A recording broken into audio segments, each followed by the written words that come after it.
Okay, so Tiffany, could you tell us your name and the name of your micro-credential project that you did? My name is Tiffany Perkins, and the name of my micro-credentialing project is Developing Leadership for Students with Disabilities. Developing Leadership Opportunities for Students with Disabilities. Okay. Could you tell us a little more about that, explain what that actually is? That is a project where I wanted teachers like myself to be able to figure out the leadership skills that their students needed so that they could teach leadership to their students and so that they could be able to develop the opportunities their students needed.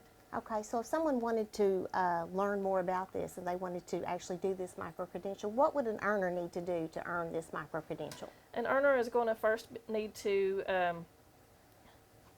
create a narrative about what they teach, what their students are needing, just some general stuff about their classroom and their teaching position.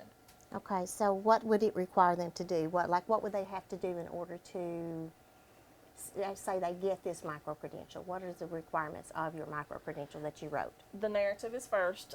Secondly, they're going to need to collect data in their classroom to know exactly which of the skills that their students are lacking, which skills that they already have. They're going to need to provide a narrative about the process that they are using to collect this data. And I want to see a narrative about the impact that it has once they're finished too.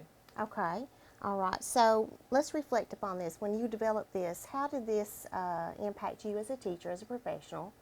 And then how do you view this as something that would be a high quality professional development that someone would want to use? As far as me, how it has impacted me, my students have grown. I'm seeing, I've been doing this in the classroom as well as just creating the micro-credential, and my students, their behavior is getting better, their academics are improving, the overall school culture is improving because my students are spreading the leadership skills and the leadership in general that they have. A challenge that I faced was just being able to, in developing the micro-credential, is changing my focus from what my students need to what other teachers need. And that was a little bit difficult to switch the focus, but once I was able to do that, I feel like I created a high quality product for the teachers to use to help their own classrooms. Okay. Are we finished? Yeah, that's what you have. That's really good. I liked how you said, that you're doing it